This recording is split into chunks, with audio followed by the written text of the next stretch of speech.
Hello, everyone. Welcome back to Easy English Spark. I'm so glad you're here. Today we'll boost your English listening and speaking skills with an amazing story divided into 10 easy-to-follow chapters. We'll start in Chapter 1, The Silent Cottage. Move through morning rituals and a letter from afar, all the way to the gift of stories. Each part is designed to help you hear natural conversation, learn useful phrases, and practice speaking along, step by step, ready to light up your English journey with our story. Let's dive in. Chapter 1, The Silent Cottage. Elliot Gray was 70 years old. He lived alone in a small wooden cottage at the edge of Maplewood, Vermont. Every morning the sun rose behind pine trees and filled his little kitchen with gentle light.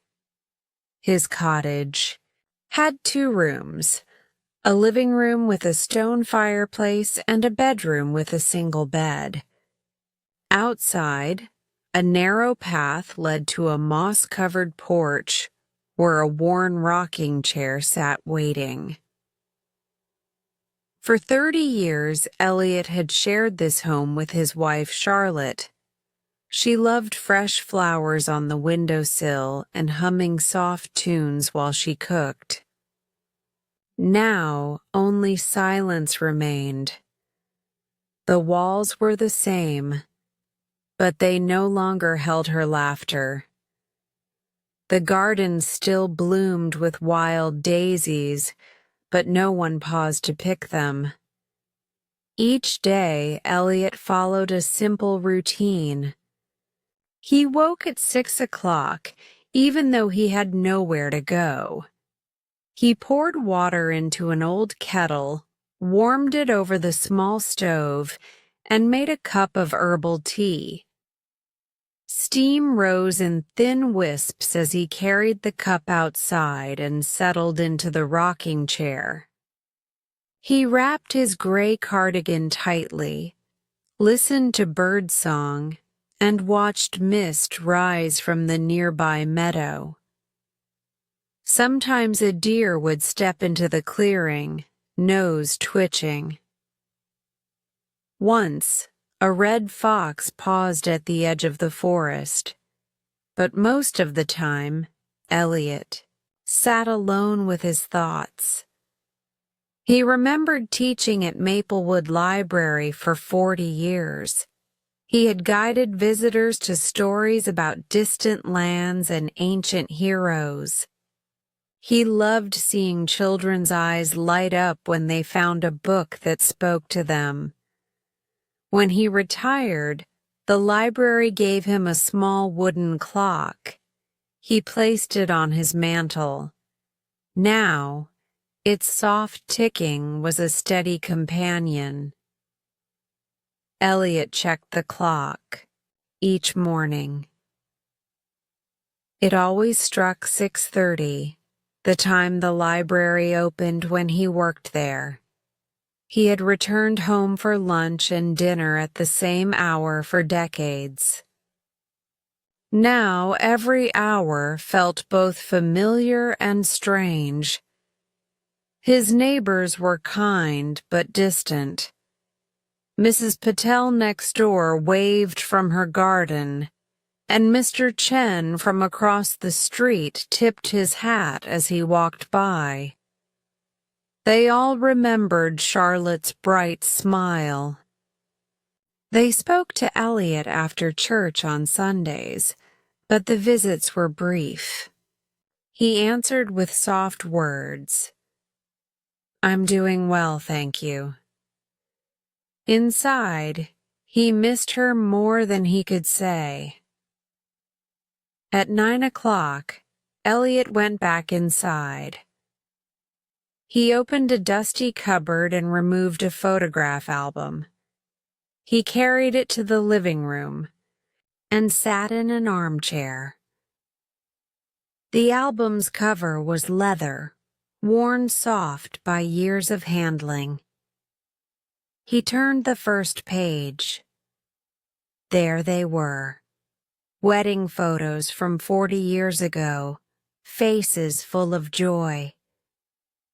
Next came pictures of their first cottage, a small car parked outside, and then their golden anniversary celebration. He paused at a photo of Charlotte standing under an oak tree, her hair catching the sunlight. She wore a pale blue dress and held a single daisy. Elliot's hand trembled as he traced her face with a fingertip. He did not wipe away the tear that escaped. In that moment, time felt still. After the album, he opened a drawer in the side table. Inside were letters tied with a ribbon. They were Charlotte's letters from before they married.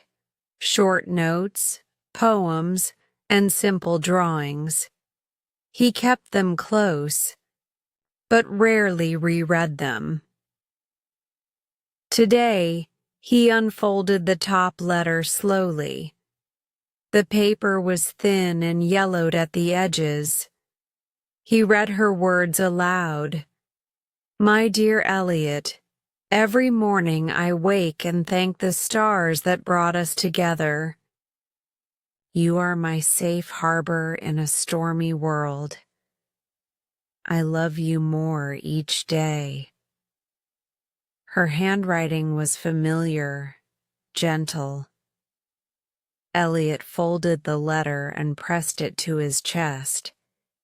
He whispered, "I miss you more than I ever knew." The afternoon light grew soft and golden. Elliot stood and walked to a window that faced the meadow. He watched as the breeze lifted tall grasses. A single sparrow landed on the windowsill, cocked its head, and chirped. Elliot smiled. He placed a small seed on the sill. The bird pecked it eagerly, then flew away. For a moment, Elliot felt less alone. Before evening, he made a simple dinner. Vegetable, soup and fresh bread. He ate by candlelight, savoring each spoonful. Afterward, he washed the dishes, listening to the clock tick on the mantel. At 7 o'clock, he climbed the narrow stairs to his bedroom, carrying a single book in his hand. A collection of short stories by his favorite author. He read until his eyes grew heavy. Lying in bed, he thought of Charlotte. He thought of laughter, of music, of days filled with simple joy. He thought of the photograph album waiting on the floor beside his chair. He wondered if he would ever feel her warmth in this cottage again. Outside, the stars appeared one by one. The wind whispered through the pines. Elliot closed his eyes and let sleep come. In the quiet of the cottage, he dreamed of new mornings, of gentle surprises, and of a heart learning to beat again. Chapter 2. Morning Rituals. Every morning, Elliot Gray's day began long before the sun climbed over Maplewood's pine-topped hills. He rose at precisely 5:45 a.m. guided by the gentle chime of a small brass bell beside his bed. He reached out, his slippers sliding across the worn wooden floor, and stood for a moment in the cool hush of his bedroom. The air smelled faintly of cedar from the nearby wardrobe where he kept his favorite wool cardigan. Elliot padded down the narrow hallway to the kitchen, pausing at the doorway to light a single lamp on the counter. Its soft glow revealed the tidy space. A chipped blue mug, a simple kettle, and a small jar of chamomile tea. He took the kettle, filled it with fresh water from the tap, and set it on the two-burner stove. While the kettle warmed, he opened a kitchen drawer and withdrew a folded cloth napkin, placing it neatly beside an enamel plate. As the first bubble escaped the kettle's spout, Elliot measured 2 generous spoonfuls of dried chamomile blossoms into the mug. The steam rose in lazy spirals as he poured the water and set the kettle aside. He cupped the warm mug between both hands, feeling its gentle heat seep into his palms. Then he carried the tea out the back door and onto the stone path that led to his little garden. Dawn was just beginning to break, a pale lavender sky fading to pink at the horizon. Wild daisies and forget-me-nots lined the garden bed, still glistening from the night's dew. Elliot placed the mug on a low wooden stool and knelt to tend the plants. He crushed a few mint leaves between his fingers and sprinkled them into the soil around the basil. The fresh mint scent mingled with damp earth, reminding him of Charlotte's herb cottage garden years ago. After a few minutes of quietly pulling weeds and checking for new sprouts, Elliot stood and retrieved a small bag of birdseed from a wooden shelf at the side of the porch. He scattered seeds onto a flat rock beneath the old oak tree. Almost immediately, a flock of sparrows fluttered down, chirping as they pecked at the grain. Elliot leaned against the railing, sipping chamomile tea, and watched their tiny bodies hop and flutter. He always imagined them chattering about the day's news. Morning's here. The sky's turning gold. By 6:15, the sky had brightened to a soft blue. Elliot wiped his hands on the cloth napkin and returned inside. He washed the chipped mug in a porcelain sink, and then moved to his small writing desk by the window. On the desk lay a leather-bound notebook and a fountain pen. Each morning, Elliot devoted 10 minutes to jotting down 3 things he was grateful for. Today, his list read, "The song of sparrows under the oak tree, a freshly drawn cup of tea, the promise of a letter from Mara." He closed the notebook with a slow breath, tucking the pen away. Next, he opened a narrow cabinet filled with neatly stacked linen napkins and selected one to fold beside his breakfast plate. Elliot then prepared a simple breakfast: 2 slices of whole wheat toast, lightly buttered, and a small bowl of oatmeal topped with fresh berries from the farmer's market. While the oats warmed on the stove, he brewed a second cup of tea. He carried his meal back out to the porch, settling into the familiar rocking chair that creaked softly beneath him. As he ate, Elliot let his thoughts drift. He remembered the weekdays at the library, the comforting weight of a returned book in his hands, the gentle murmur of children browsing shelves, and Charlotte's voice calling him home at lunchtime. Now the lunch bell was a ticking clock on his mantel, and the only voices were those of birds and the occasional neighbor greeting him from their garden gate. By 6:45, breakfast was done. Elliot cleared his plate and carried dishes back inside to the sink. He rinsed the bowl and mug, then dried his hands on a clean tea towel. A final task remained. A short walk down the lane to the little town notice board. He draped his cardigan over his shoulders, placed his notebook in his coat pocket, and stepped outside into the cool morning air. The lane was bordered by hedges of wild rose and elderberry. Dew still clung to each petal and leaf. Elliot walked slowly, greeting the day in silence. He reached the notice board, a simple wooden frame displaying community news.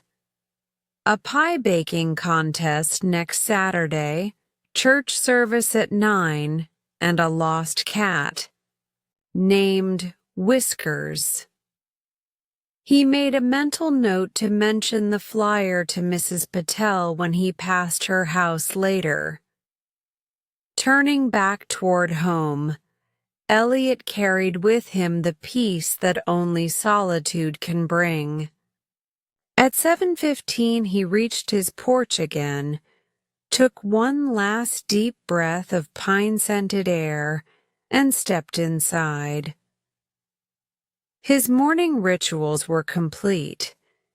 He had tended the garden, made tea, fed the birds, written in gratitude, eaten breakfast, and checked the community board. All that remained was the day ahead, quiet perhaps, but filled with small routines that anchored him to life.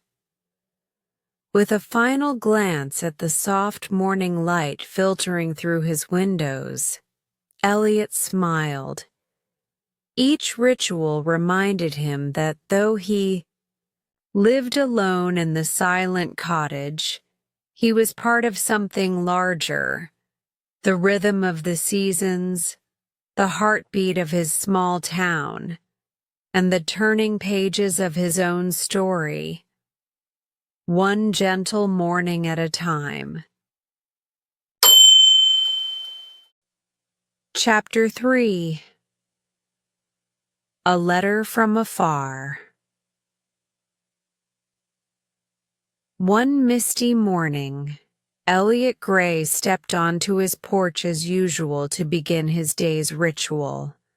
The sky was a pale slate, and dew clung to the wildflowers in his garden. He had just set his chamomile tea on the low stool when he noticed something new on the door frame. A simple ivory envelope sealed with dark blue wax. There was no postmark, just his name in careful, looping handwriting. Mr. Elliot Gray. The cottage at Maplewood. His heart skipped. He had not received personal mail in years. Elliot carried the envelope inside and sank into his armchair by the window. He examined the seal. An anchor entwined with seaweed. Strange symbolism for someone who lived inland. Carefully, he pressed on the wax and eased the flap open. Inside lay a single sheet of stationery, the paper smooth and ivory white. He unfolded the letter and cleared his throat, preparing to read aloud in his calm, steady voice. Dear Elliot, it's been far too long since we last spoke. I hope this letter finds you well and in good spirits. I'm writing to you from Mariner's Reach, a small coastal town in Maine, where I now live with my wife, Vivian. Every morning, I walk along the rocky shoreline and listen to waves crash against the cliffs. I think of you often, of long afternoons, spent exploring dusty bookshops and laughing over cups of hot apple cider. Elliot paused, his fingers trembling slightly. Long afternoons, dusty bookshops. Charlotte had loved those same bookshops. Elliot felt a mixture of nostalgia and warmth as he continued reading. You once told me that books are like ships. They carry us to distant places even when we stay in one spot. I agree now more than ever.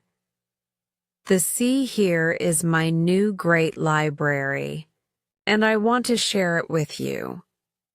If you ever feel ready for a change of scenery, please come visit us.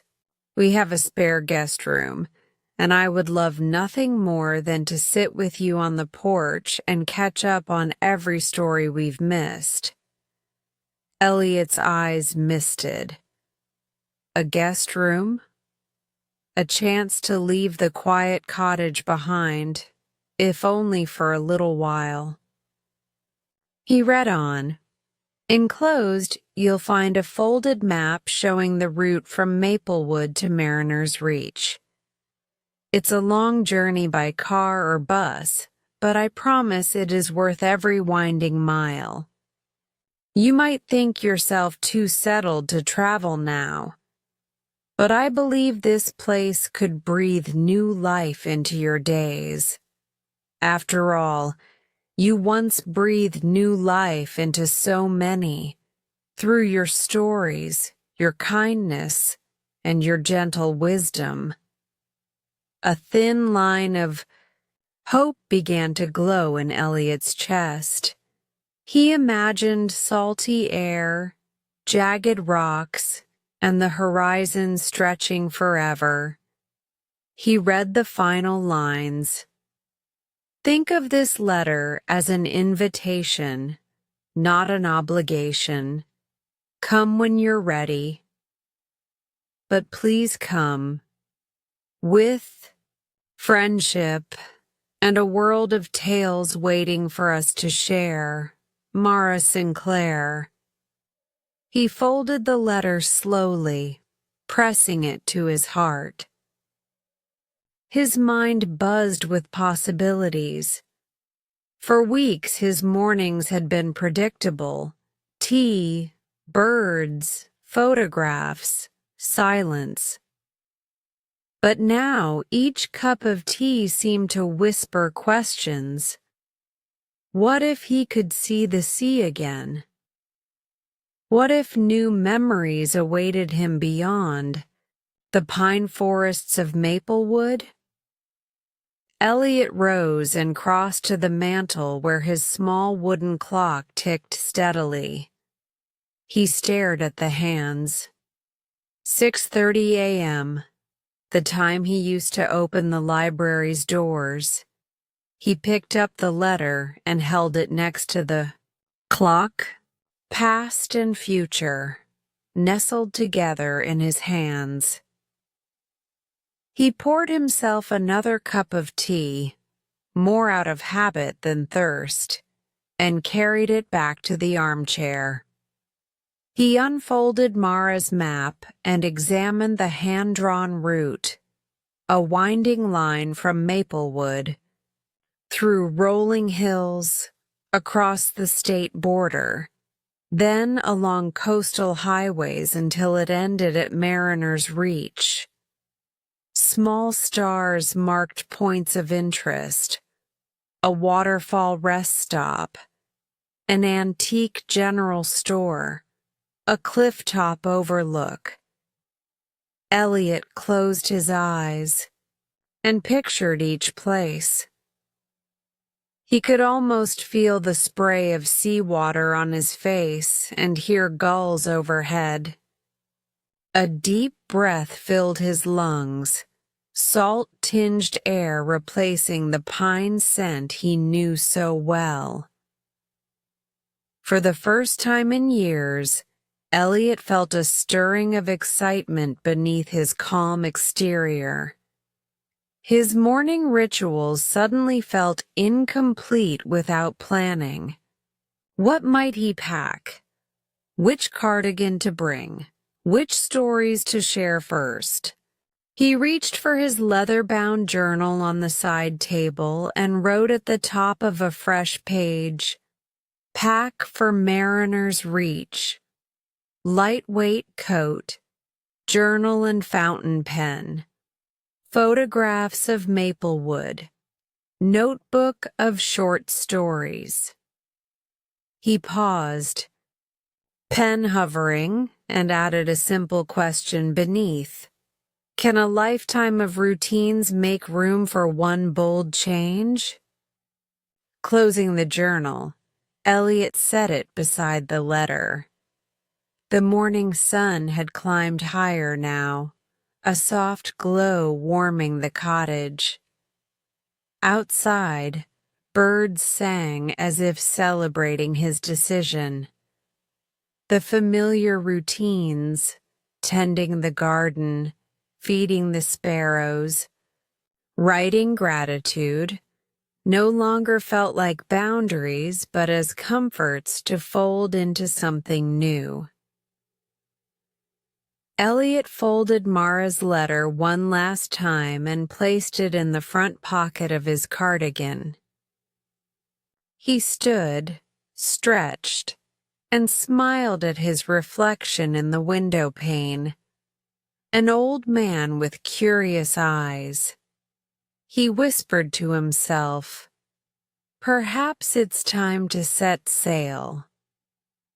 That day, Elliot Gray would still make his tea, still tend his garden, and still feed the sparrows. But somewhere in his heart, a journey had begun, carried by a single letter from afar, promising fresh chapters beyond the cottage walls. And for the first time in a long while, Elliot felt ready to turn the page. Chapter 4. Packing Memories. Elliot Gray stood in the center of his living room, the morning light drifting in through lace curtains. On the armchair beside him lay Mara's letter and the folded map, both resting on top of his leather-bound journal. He took a steadying breath and crossed the room to the old cedar chest at the foot of his bed, his repository of a lifetime's treasures. He lifted the heavy lid and peered inside. The chest was lined with faded velvet and smelled of cedar and years of closed silence. On the left, neatly stacked, were folded cardigans and wool scarves, gifts from Charlotte. On the right, leather-bound books and journals, their edges yellowed. In between, a small canvas satchel held photographs and letters tied together with ribbon. Elliot knelt down and began to sort. First, he selected a charcoal gray cardigan, soft, well-worn, and warm. He draped it over his arm, remembering how Charlotte used to knit scarves while humming an old folk tune. He smiled at the memory. then gently folded the cardigan and placed it into a sturdy duffel bag on the floor. Next, he reached for his fountain pen and journal. The journal's navy leather cover bore his initials, E.G., embossed in gold. He slipped it into a side pocket of his duffel, imagining the pages filling with fresh observations of rocky shores and salt air. He tucked in an extra bottle of ink, just in case. On top of a small stack of photograph albums, Elliot spotted a single loose photograph. He and Charlotte on their wedding day, arms linked, faces bright with promise. He lifted it carefully, running his fingertip along the edges. Behind them, a church spire reached toward the sky. The afternoon sun framed her hair like a halo.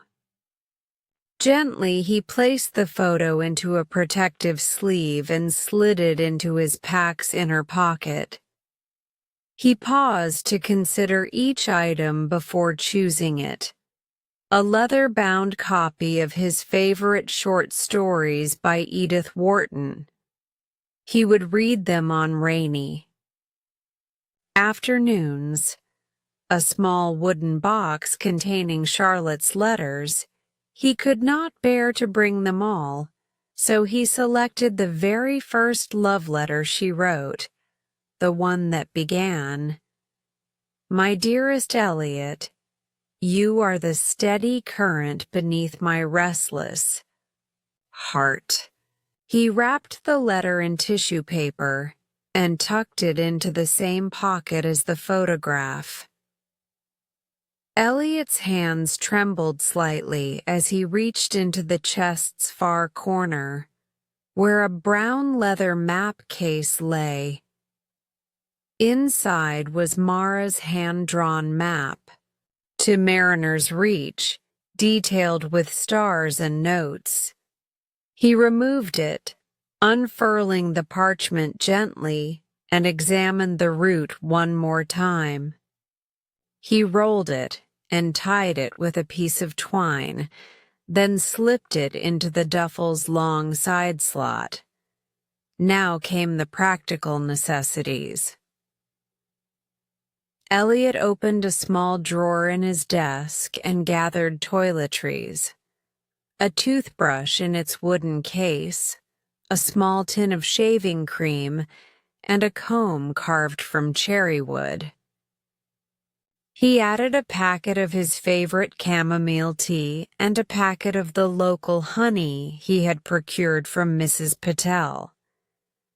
These simple comforts, he thought, would make a new place feel homely. He dusted off an old pair of brown hiking boots from under the bed. The leather was cracked at the toes, but the soles were solid.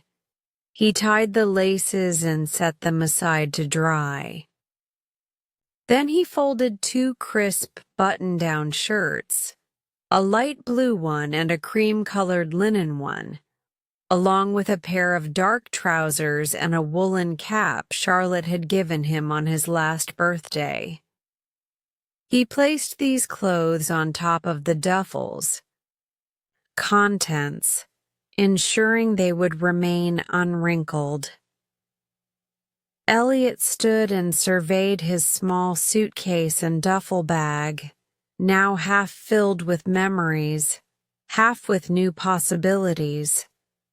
He paused at the window, where the garden below swayed in a soft breeze. He could still see the daisies and the oak tree where he fed the sparrows. For decades, this cottage had been his world. Now, he was preparing to leave it for a time to seek new stories. He knelt to pick up the canvas satchel that held his walking stick and a small first aid kit. He added a reusable water bottle and a lightweight wool blanket, thinking of cool Maine evenings on a porch overlooking the ocean. A cushion shaped like a book, another of Charlotte's thoughtful gifts, found its place at the top. Finally, Elliot took Mara's letter from his cardigan pocket one last time.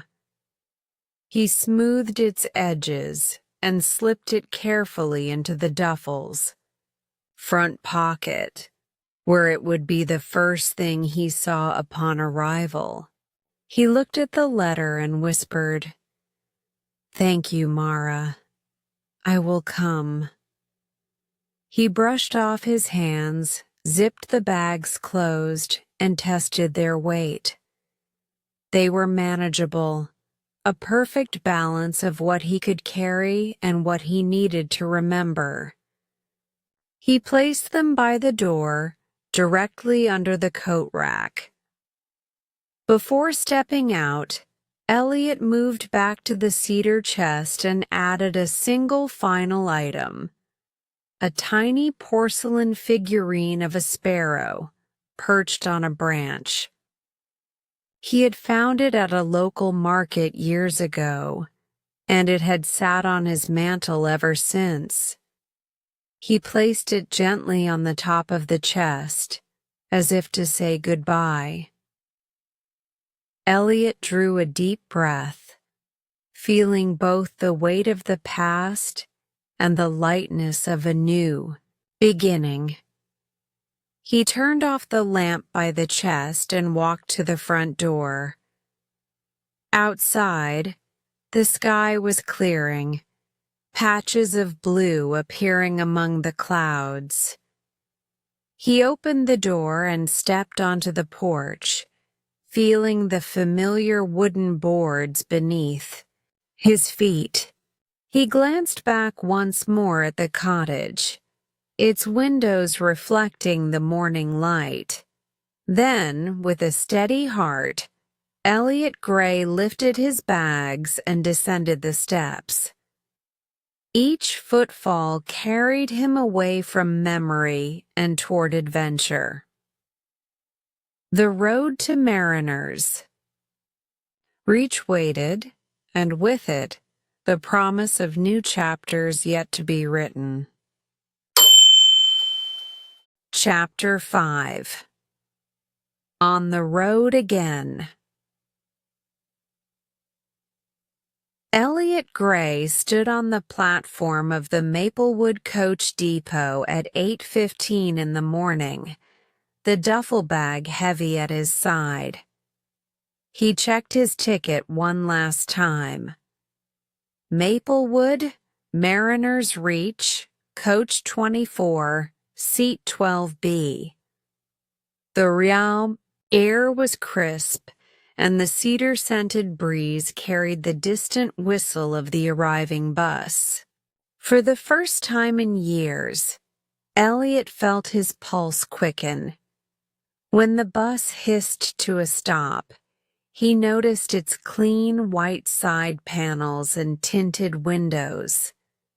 Its engine idled softly. He climbed the narrow steps, settled his bags in the overhead rack, and found his seat beside the window. He offered a small nod to the driver, who returned with a curt, "Good morning, sir." Elliot buckled the seat belt and gazed out at the depot. The station's red brick walls gleamed in the early light. He watched a family unload suitcases from a station wagon, parents calling, children laughing. He shifted his gaze to the photograph of Charlotte tucked into his journal, tracing her smile with his fingertip. At precisely 8:30, the bus pulled away.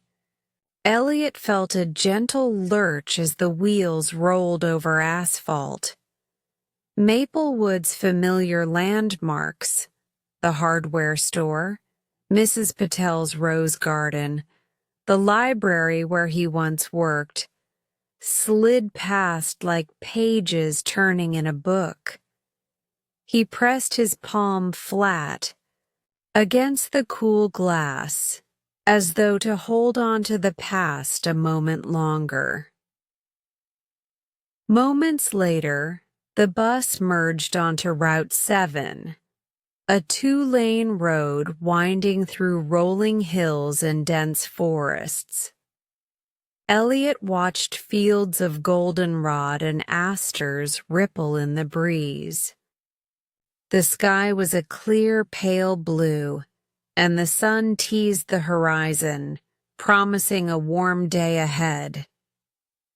After an hour, the bus reached its first rest stop, a small timber-framed overlook with picnic tables. Elliot unbuckled his belt and retrieved his canvas, satchel containing his journal and a wrapped scone Mara had baked. He stepped onto the gravel, inhaling the rich scent of pine and damp earth. A few other passengers emerged, business travelers stretching their legs, a mother soothing her toddler, and a young man with a guitar slung over his shoulder.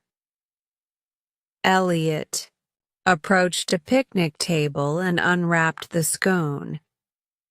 Its buttery aroma reminded him of Charlotte's Sunday baking. He took a small bite, savoring the sweet currants. Nearby, the young man with the guitar greeted him with a shy smile. "Mind if the young man asked, gesturing to the bench beside Elliot. "Please," Elliot said. They sat side by side, the young man tuning his guitar. Elliot introduced himself. "I'm Elliot. And you are?" "Rowan Blake," the young man replied. "I'm headed to Portland for an art workshop, landscape painting with my mentor. First time traveling alone." Elliot nodded. "Maine is beautiful this time of year. You'll love the coastline." They fell into easy conversation. Rowan spoke of paintbrushes and color palettes. Elliot spoke of stories and libraries. Rowan confessed that he was nervous, afraid his work wouldn't measure up. Elliot listened thoughtfully, then said, "When I taught, I saw so much talent in young people. The world needs your art, Rowan. Don't be afraid to share it." Rowan smiled, eyes bright. "Thank you, sir. That means more than you know." Their break lasted 15 minutes. Rowan offered Elliot a slice of apple from his backpack, and Elliot shared the remainder of his scone. They stood together as the bus driver called them back aboard.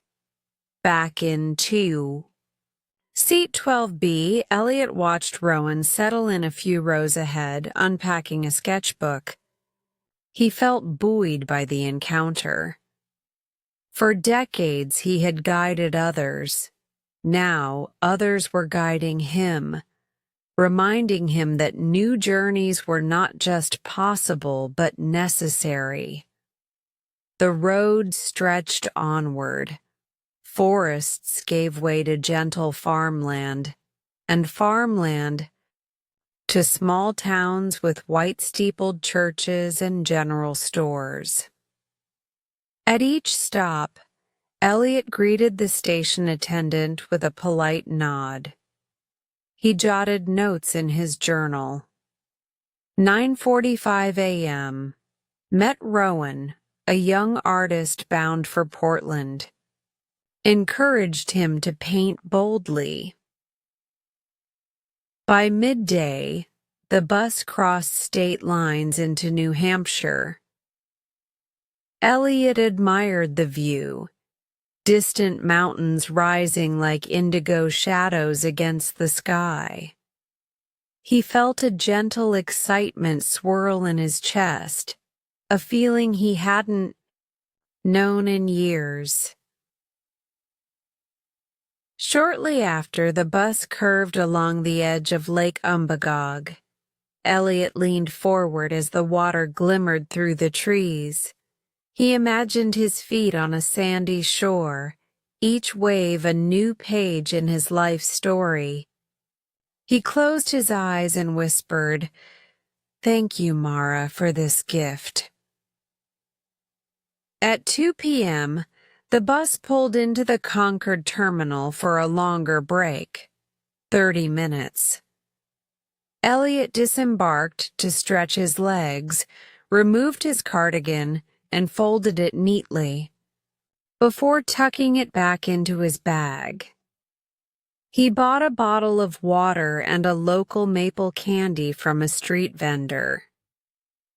He greeted fellow travelers with, "Hello," practicing the small talk he used to teach his library patrons. Back on the bus, Elliot opened his journal to a fresh page and wrote, "Route to Mariner's Reach. Maplewood, Concord, Portland. Mariner's Reach. Stops. Lake Umbagog. Overlook. Concord Terminal. Coastal Highway Cafe. Encounters. Rowan Blake, artist. Bus driver Mr. Carter, kind. Thoughts. Each mile a step away from silence." He paused, pen in hand, and looked out at the rolling countryside. He realized that his journey was more than a physical one.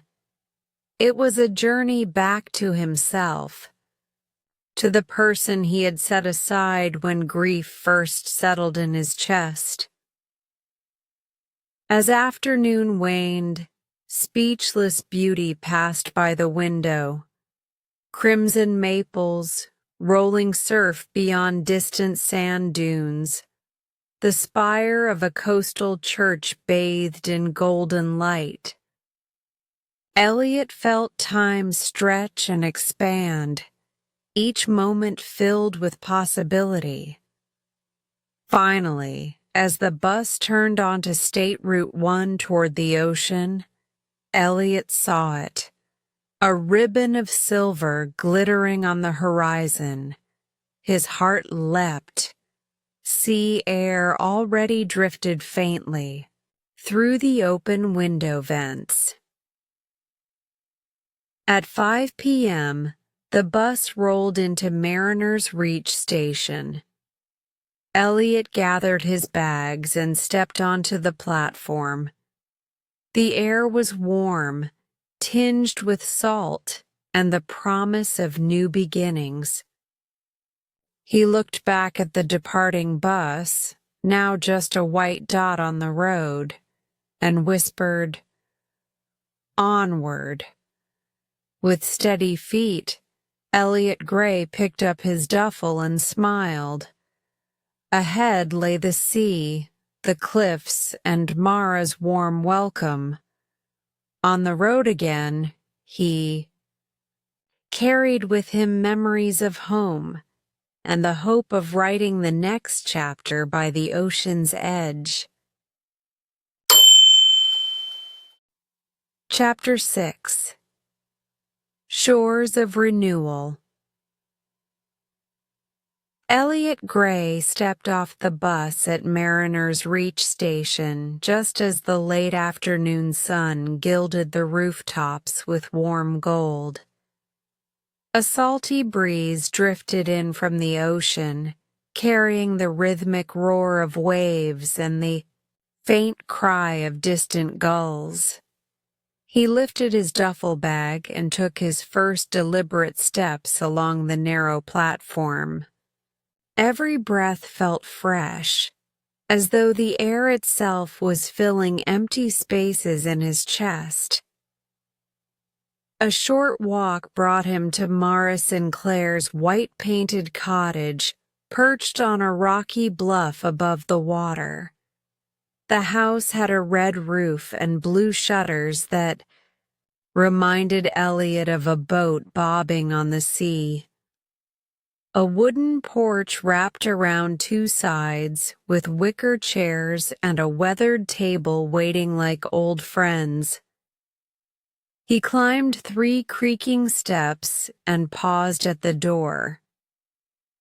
"Elliot," Mara called from inside, her voice bright and welcoming. She opened the door and threw her arms around him. Her embrace was warm and strong. "I'm so glad you're here." Stepping inside, Elliot felt the cottage's cozy embrace. Walls lined with books, shelves filled with sea glass and shells, and brass lanterns hanging from the ceiling beams. A large window looked out onto the shoreline, where waves rolled in gentle swells. Wooden floors creaked beneath his feet as he sat down. "His bags! Welcome home," Mara said, guiding him to a wicker chair by the window. "Vivian is in the kitchen baking something. It's your favorite, lemon tea cake." Elliot sank into the chair and gazed through the window at the ocean. The water stretched endlessly, a canvas of blues and greens. He felt a soft hush settle over him, as if the sea were making space in his mind for new thoughts. Moments later, Mara returned with a tray holding 2 steaming mugs of tea and a loaf of golden cake. The cake smelled of lemon and sugar, light enough to float. She poured Elliot's tea, the fragrant steam curling toward his face. They sat together in companionable silence, sipping tea and letting the world outside seem both vast and inviting. After a few moments, Elliot cleared his throat. "It's more beautiful than I imagined," he said. Mara smiled. "I thought you'd like it. Come on, let me show you around." She led him through the cottage's main rooms, a living area with a crackling fireplace and a painting of the harbor, a cozy reading nook where Vivian sat embroidering by a small lamp, and finally, the guest room at the back. The room was small but bright, with pale blue walls, a quilted bedspread, and a nightstand holding a fresh vase of wildflowers. "Make yourself at home," Vivian said, standing and offering a gentle smile. "If you need anything, just call." Elliot thanked her and unpacked a few items from his duffel. His journal on the desk, the photograph of Charlotte on the bedside table, and Mara's letter in a place of honor. He changed into a comfortable sweater that Mara had laid out and stepped back onto the porch. Outside, the wind teased at his hair and tugged at his sweater. He walked to the edge of the bluff, where barnacle-covered rocks sloped down to the beach below. The tide was out, exposing tide pools glimmering with sea life. Tiny crabs scuttled among green algae, and starfish clung to smooth stones. Elliot knelt by one pool, tracing the curve of a vibrant purple urchin. His hand hovered over the water, remembering how long it had been since he truly touched something new. He felt a gentle thrill at the crisp salt water around his fingers. A gull landed on a nearby rock and tilted its head at him. Elliot offered a soft whistle, and the bird cocked an eye before strutting closer. He held out a small crumb of his tea cake. The gull pecked it and then strutted away, tail feathers bobbing. As the sun dipped lower, Mara joined him on the bluff, holding 2 lanterns. She lit them, and their soft glow blended with the evening light. "Every night we light these to guide fishermen home," she explained. "It's a small tradition, but it reminds us that even when the sea is dark, there's always a light, somewhere." Elliot nodded, feeling the weight of those words. He thought of Charlotte's memory, of long nights when he felt lost in grief. Now, here he was, guided by new light. They walked back to the cottage together. Inside, Vivian had laid out plates of fresh salad, roasted vegetables, and a bowl of clams steamed with garlic and white wine. Elliot savored each bite, tasting the ocean's flavors in every morsel. After dinner, they gathered by the fireplace. Mara produced a deck of small wooden cards, each painted with a scene from the sea: lighthouses, boats, dolphins. She spread the cards on the low table and said, "Tell us a story tonight, Elliot. A simple one, from your teaching days."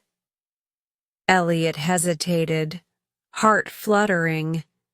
Then he nodded, remembering Mara's belief in him. He cleared his throat and began, "I used to teach at a small library in Vermont. One rainy afternoon, a young girl came searching for a book about sailors in the sea. She was frightened of storms and wanted to know why people chose to sail. I told her that storms are part of the ocean's story. Without them, we wouldn't appreciate the calm. We read together about brave sailors, and by the end, she smiled and said she wanted to learn to sail one day." He paused, looking at Mara and Vivian. "That little girl is probably a woman with her own children now, but I hope she set sail." The 3 sat in thoughtful silence, the fire crackling softly. Elliot realized that he too was setting sail on this new chapter, carrying memories, sharing stories, and opening himself to the world beyond the cottage. Later, as night fell, Elliot stepped outside alone. The lanterns glowed warmly, and the full moon cast silver light across the waves. He breathed deeply, feeling the sea breeze fill his lungs and sweep away lingering shadows. He whispered to the night, "Thank you for this shore of renewal." Elliot Gray returned to the porch where a rocking chair waited in the lantern light. He sat and rocked slowly, the ocean's rhythm matching the soft creak of the wood. For the first time in years, his heart felt steady. The cottage by the ocean was no longer just a refuge. It was a place where life could begin again, and as he closed his eyes, he heard the sea's gentle promise that every shore can be a new beginning, and every heart can learn to sail once more. Chapter 7. The Community of Pages. Elliot Gray awoke before dawn, as was his habit, but this morning he felt a quiet excitement fluttering in his chest. Today was the night of the first Community of Pages reading circle at Mariner's Reach Library, where he would read aloud from his favorite sea tales and share memories of books that had shaped his life. After a simple breakfast of oatmeal and fresh berries, Elliot dressed carefully in a navy sweater and beige trousers, tucking Mara's letter into the inner pocket of his cardigan for reassurance. He carried his journal, a small stack of well-loved books, and his brass reading lamp in a canvas tote. The sky was pale pink when he stepped onto the narrow dirt road leading to the library, and he took a moment to breathe in the salt-tinged air. Mariner's Reach Library was a modest clapboard building painted seafoam green, with a single-paneled door and windows arched at the top. Inside, cedar bookshelves lined the walls, and driftwood sculptures hung from low rafters. Soft lantern light glowed even before he opened the door. A dozen folding chairs were set in a semicircle around a small podium. A handful of villagers, families, retirees, and curious teenagers filed in and greeted each other with warm smiles. At 6 p.m., Mara handed Elliot a steaming cup of chamomile tea. "You look ready," she whispered, brushing a stray hair behind his ear. Elliot nodded, his throat suddenly dry. He placed the tea on a side table, arranged his books on the podium, and took a slow, grounding breath. As the clock on the back wall chimed 6, Elliot stepped forward. The room settled into a hush so deep that he could almost hear the pages of the books rustling. He smiled at the faces before him, some bright with anticipation, others thoughtful, and began in a gentle voice. "Good evening. My name is Elliot Gray. 5 years ago in Vermont, I was the librarian at a small community library. I spent my days guiding readers towards stories of adventure, love, and courage. Tonight, I'd like to share 2 short passages that helped me find hope when I needed it most." He lifted his brass lamp, casting its circle of golden light on a weathered copy of Herman Melville's Moby Dick. Turning to a marked page, he read, "Call me Ishmael. Some years ago, never mind how long precisely." His voice wavered at first, then found steady rhythm.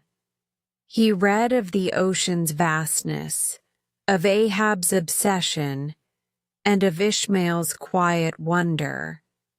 As he described the rolling waves and the thunder of spouting whales, the room seemed to fill with the sea itself. A child in the front row pressed her hands to her cheeks, eyes wide. An older man leaned forward, lips parted as if tasting salt spray. When Elliot closed the book, the hush lingered, then blossomed into gentle applause. He paused, to let the moment settle, then smiled and continued. Stories carry us beyond the shorelines of our own days. They teach us resilience and allow us to imagine courage in our own lives. The next passage comes from a much lighter tale. He picked up a tattered copy of Swallows and Amazons by Arthur Ransom. The children in the front shifted eagerly. Elliot read of youthful explorers sailing on lakes, of friendships tested by stormy weather, and of laughter echoing over endless water. His voice grew warmer as he described the children navigating by the stars, trusting each other to keep the boat afloat. Afterward, the applause was louder, richer. A teenager raised her hand.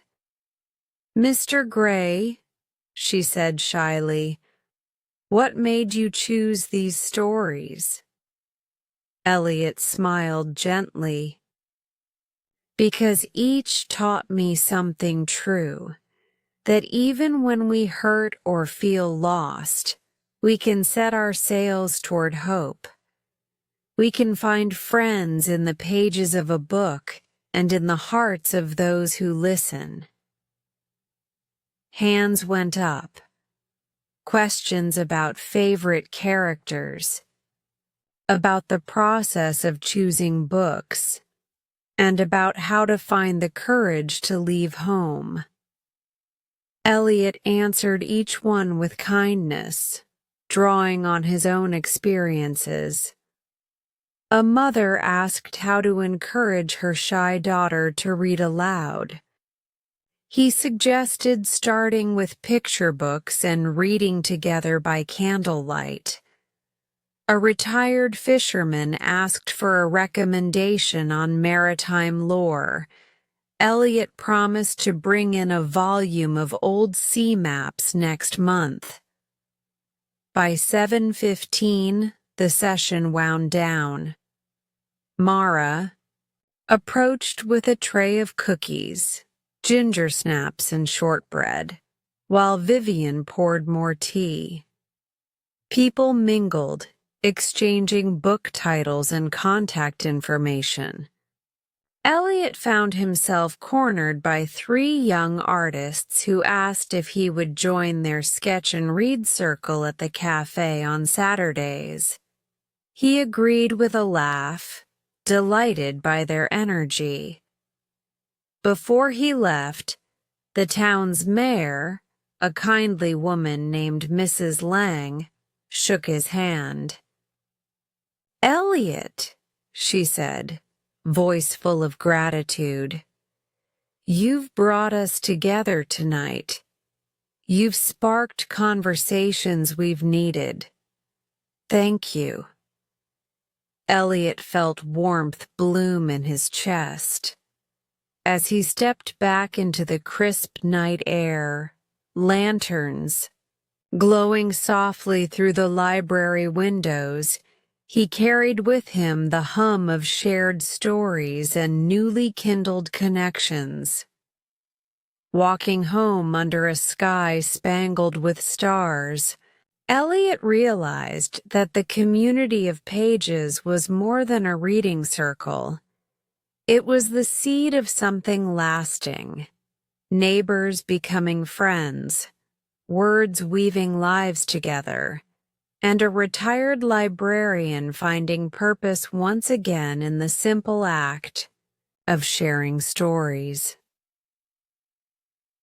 When he reached Mara's cottage, he paused on the porch and looked out at the dark sea. its surface caught in moonlight ripples. He whispered, "This is what I've been waiting for." Then, with a grateful sigh, he climbed the steps and prepared for whatever new chapter tomorrow would bring. Chapter 8. Confronting the Past. Elliot Gray had settled into a comforting rhythm by the sea. Mornings spent tending his garden, afternoons leading the community of pages, and evenings walking the bluff under lantern light.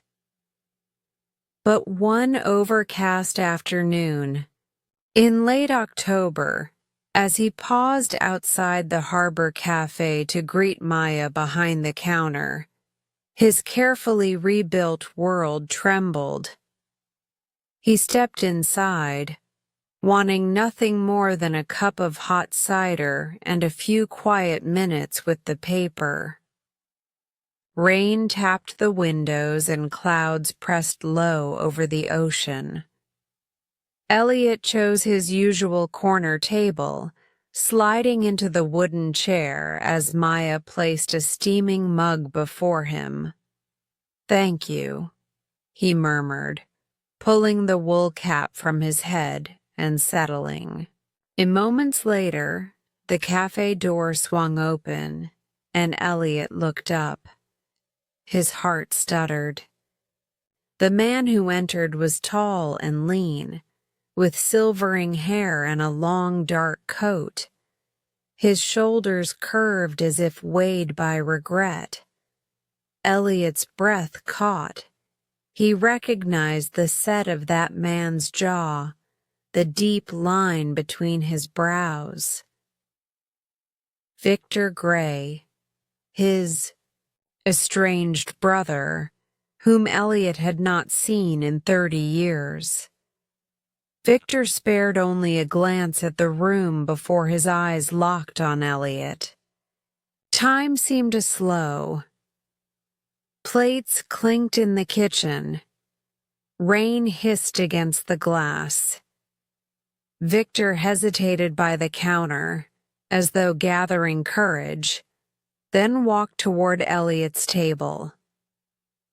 "Elliot," he said, voice low, unexpected roughness softening his tone. Elliot's hand tightened around the mug. He rose slowly, the chair scraping behind him. "Victor," he said, every inch the librarian he once was, measured, precise, but with a tremor beneath the surface. "I didn't expect you." Victor pressed a hand to his forehead, as though warding off a storm of memories. "I know." He swallowed, then offered a tentative nod. "May I sit?" Elliot gestured to the empty chair. "Please." Victor sat stiffly, eyes dropping to the tabletop. For a long moment, neither spoke. Maya hovered nearby, uncertain if she should interrupt. Finally, Victor cleared his throat. "I've thought of you every day since I left," he began.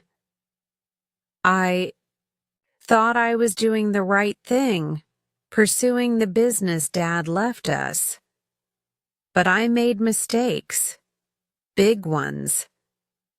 I never had the courage to face you." Elliot closed his eyes, recalling that day 3 decades prior. The bank account emptied. The two brothers, standing in stunned silence, the years of whispered resentment that followed. He inhaled a shaky breath and met Victor's gaze. "You took more than money, Victor. You took my trust. You took my faith in family. His voice was quiet, each word deliberate. Victor's shoulders hunched further. I know. I was reckless and scared. I thought I could build something to make us proud. Instead, I let my fear win. When the debts mounted, I ran, avoided every letter, every plea. A bead of rain tapped the window behind Victor, a solitary percussion against the cafe's warm hush. Elliot stared at his brother's reflection in the glass, a man fatigued by regret.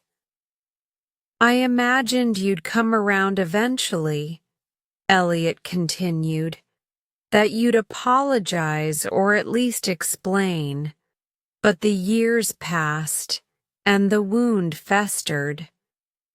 I buried it under work, routine, distance. Victor lifted his hand as if to touch Elliot's, then paused. I'm sorry doesn't begin to cover it. But I'm here now because I want to try. To rebuild what I broke, even if it takes the rest of my life. Elliot studied Victor's face. The lines at his eyes, the tremor in his hands. He thought of Mara's words about renewal, of the lanterns guiding fishermen home. He thought of Charlotte's letter urging him to live fully. He thought of the stories he'd shared, lessons of forgiveness woven through them. After a long silence, Elliot exhaled. I won't pretend it's easy, he said. Trust isn't given lightly, but I see you here, in this cafe, facing me. That takes courage. Perhaps the same courage we once lacked. Victor's eyes glistened. He nodded slowly. Thank you. Elliot signaled to Maya for 2 more ciders. When she poured them, he stirred a little honey into his mug and offered Victor the first taste.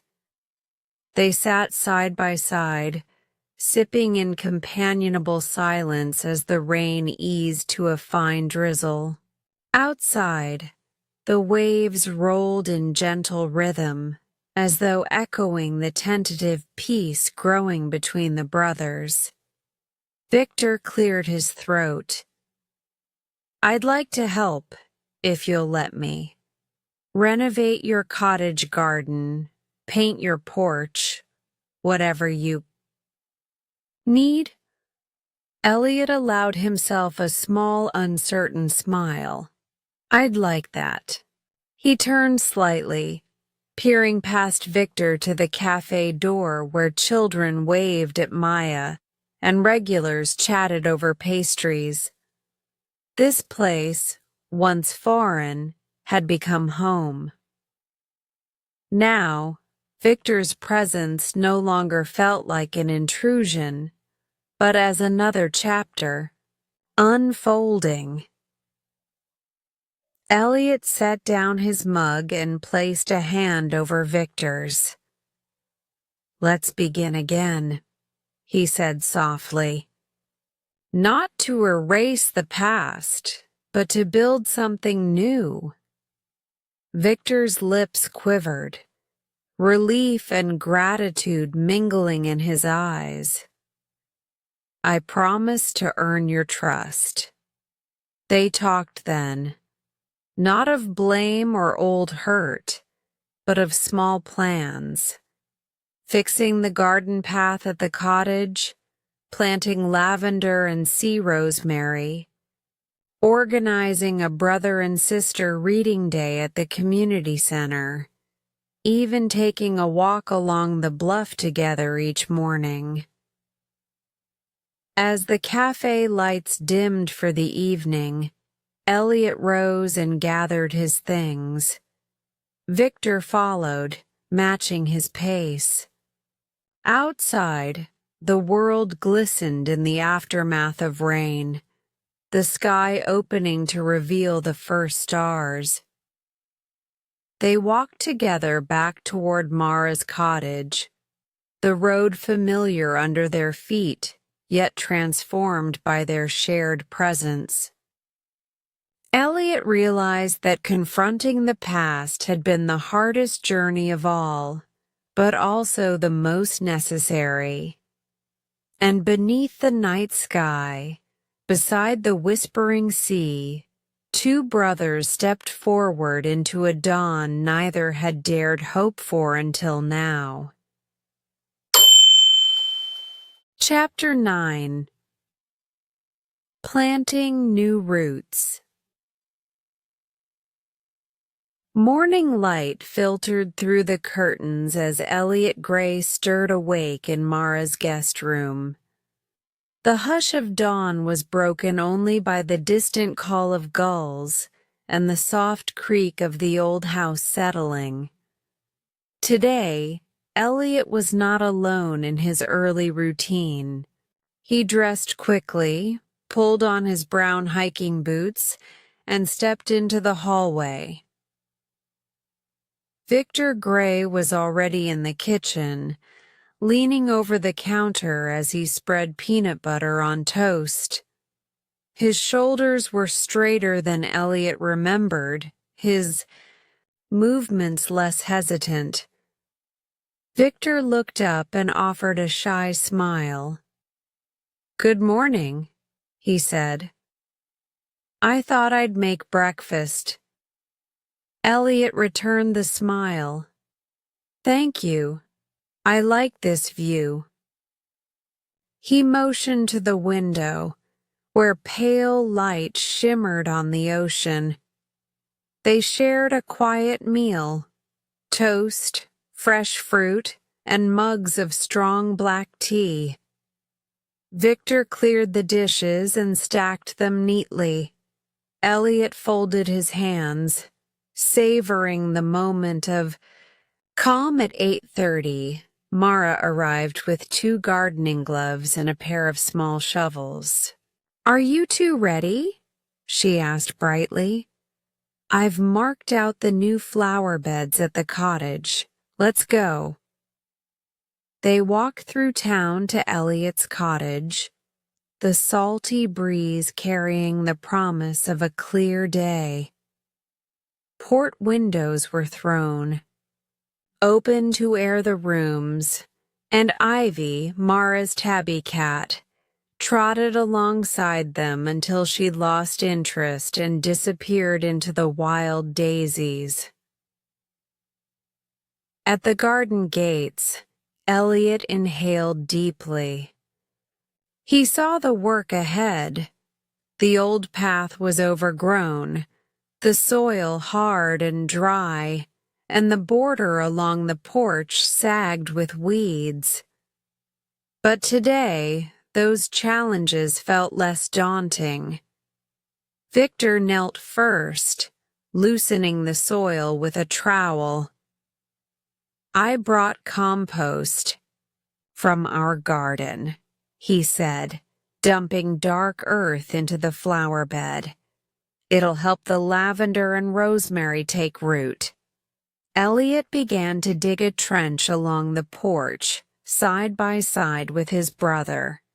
Their hands worked the soil together, old tensions melting in the rhythm of shovels and spades.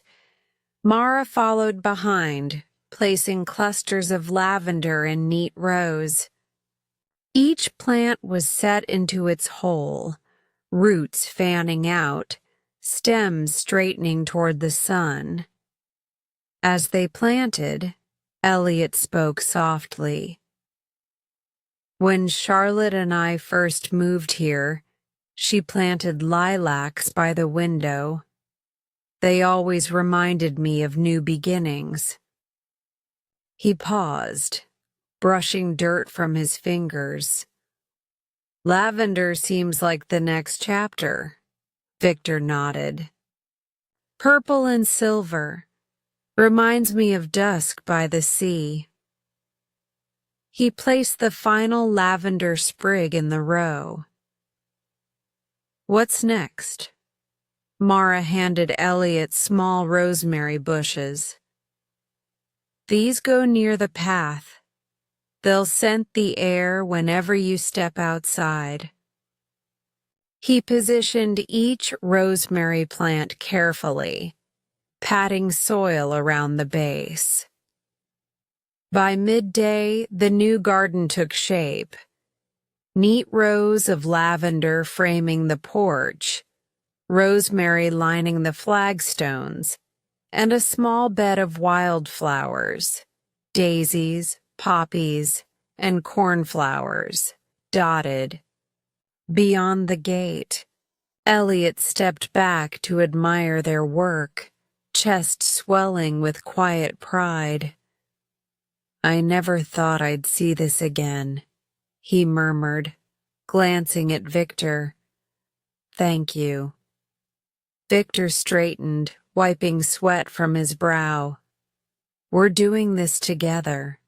He reached out and squeezed Elliot's shoulder. Family, right? Elliot nodded, eyes misting. Family. As the sun climbed high, they cleaned their tools and carried them back to Mara's cottage. Victor offered to help clear out the old path entirely, while Elliot fetched water cans to water the new plants. Mara joined them, laughing as ivy tendrils caught her gloves. In the afternoon, Elliot invited Victor to join him at the Community of Pages meeting. They returned to the library where a crowd of familiar faces greeted him warmly and greeted Victor with curiosity and respect. Children waved.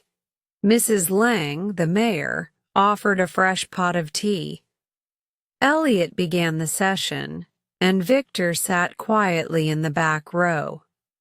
During the break, several villagers approached Victor, thanking him for helping Elliot's garden. His cheeks reddened with modest pleasure. A teenage girl named Sophie asked if he would teach her woodworking. He agreed, promising to show her how to build birdhouses in the garden. Back on the porch that evening, Elliot and Victor sat in rocking chairs, cups of chamomile tea warming their hands. The lavender sent a gentle fragrance through the air, mingling with the salty breeze. Victor broke the silence. I never believed I deserved this. Your forgiveness, this new life. His voice wavered. But I promise to honor it. Elliot leaned back, closing his eyes as the waves whispered below. You already have, Victor. Every day is a chance to grow. They sipped their tea as dusk painted the sky in shades of rose and gold. Fireflies began to flicker among the flowers, tiny lanterns echoing the ones that had guided Elliot ashore months ago. In that glow, two brothers, once divided by pride and pain, found themselves united by purpose and love. And as the world slipped into night, Elliot knew these shores would be his home, rooted in memory, blossoming in hope, and nurtured by hands both old and new. Chapter 10. The Gift of Stories. Elliot Gray woke to the gentle patter of rain on the cottage roof. He stretched and slid out of bed, the quilted coverlet warm against his skin. Today was special, the opening of the new story corner at I&C, Mariner's Reach Library, dedicated to the power of shared tales. Elliot dressed in a soft gray sweater and navy slacks, smoothing his hair in the bedroom mirror. He tucked Mara's letter into his jacket pocket, his talisman for every journey. Downstairs, Victor was already at the kitchen table, unfolding a crisp newspaper. He looked up and smiled. "Big day," he said, pouring Elliot a cup of strong black tea. The library would host local children and townspeople, all eager to fill the corner's shelves with their own stories. "Thank you for doing this with me," Elliot replied, lifting his mug. "Let's give them something worth remembering." By mid-morning, they arrived at the library. A fresh sign above the entrance read, "Story Corner, Every Voice Matters." Inside, rows of low shelves stood ready to hold manuscripts, photographs, and handwritten letters. A soft rug lay on the floor, surrounded by beanbags and cushions. At the center, a circular table held a wooden box inscribed, "Leave your story here." Mara and Vivian greeted them with bright ribbons waiting to mark each visitor's contribution. Villagers trickled in, children clutching crayon-scribbled pages, teenagers carrying photo albums, and elders cradling fading journals. Mrs. Lang, the mayor, beamed as she clipped a ribbon of pale blue around Elliot's arm. "This is your gift to us," she said. Elliot took a deep breath and stepped onto a small platform beside the box. The room hushed. He began in a calm, even tone. "Friends, welcome to the Story Corner. In every home, in every heart, stories live, some bright and joyous, others heavy with loss, but all part of who we are.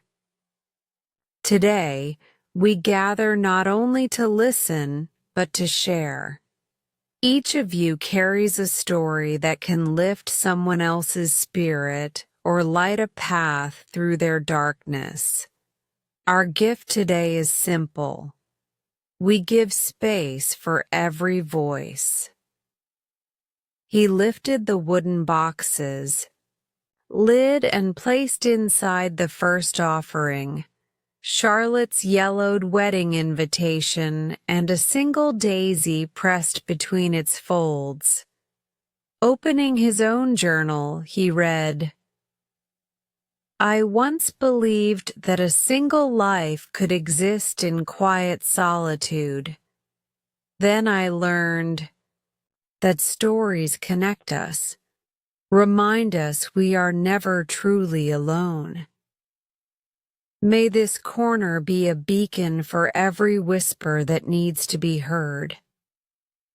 As he spoke, children crept forward, placing hand-drawn maps of treasure islands, letters to future selves, and lists of dreams beside his own offering. A teenager laid down a short story about a lighthouse keeper who found courage in solitude, a mirror of Elliot's own journey. An elderly woman contributed a photo of her wedding day on a fishing boat, recalling love that weathered every storm. Victor watched from the back, pride shining in his eyes. After Elliot finished, the first round of readings began. A young girl named Sophie stepped up on the platform. She held a painting of a sunset with scribbled words. "When I paint the sky, I feel free."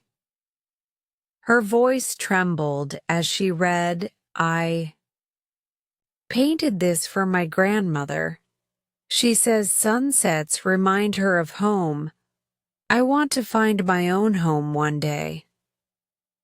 The audience responded with gentle applause, and Elliot invited the next storyteller, a retired carpenter named Mr. Hayes, who recited a poem about building bridges, both of wood and of understanding.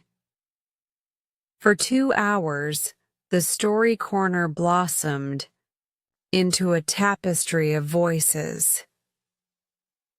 Elliot guided each reader with gentle prompts.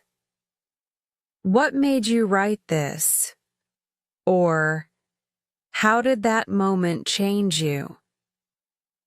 The room glowed with shared vulnerability and new connections. Strangers embraced, children beamed with pride. When the final contributor, a teenage boy who had been silent, stepped forward, Elliot encouraged him. The boy placed a single page on the table and cleared his throat. "My story is about losing my dog, Scout. I felt so alone. But one evening I read a story here, and someone told me their own loss. It helped me feel less stuck. That's why I wrote my own story, to help others like I was helped." A hush fell, then rippled into heartfelt applause. Elliot's eyes misted. The purpose of the story corner had been fulfilled, turning solitary grief into collective hope. Afterward, villagers lingered, reading each other's submissions and pinning ribbons beside their favorites. Mr. Hayes and Sophie sat cross-legged on the rug, exchanging ideas for the next meeting. Victor helped a shy teenager scan handwritten pages into the library's digital archive. Mara and Vivian served tea and lemon bars, laughter mingling with the patter of rain outside. As evening approached, Elliot closed the wooden box, now brimming, with stories, and addressed the gathering one last time. "Thank you for your courage, your creativity, and your trust. Remember that this space is always yours. Whenever you feel lost or joyful, bring your story back here. Let us continue to listen, learn, and grow together. Because in stories, we find each other and ourselves." Bathed in the warm glow of lanterns, the room echoed with agreement. The villagers trickled out into the rain-swept twilight, clutching ribbons and new friendships. Elliot stood at the library door, bidding each farewell until only Victor and Mara remained. They walked home together, the scent of wet earth and wildflowers lingering on the breeze. Victor linked his arm through Elliot's. "You taught us that stories are gifts," he said quietly. "And today we gave back." Elliot nodded, heart full. The greatest gift of all is knowing we are heard. That night, Elliot returned to the cottage and placed the carved wooden box on his bedside table. Inside lay dozens of voices, small treasures waiting to be discovered. As he climbed into bed, he whispered into the quiet room, "Thank you, Charlotte, for showing me the power of sharing love through words." Outside, the rain softened to a gentle patter, and Elliot drifted to sleep, comforted by the knowledge that every story given would kindle hope and connect hearts for years to come. Great work today! Every moment you spend practicing brings you closer to mastering your English listening and speaking skills. Remember, progress comes with patience and consistency.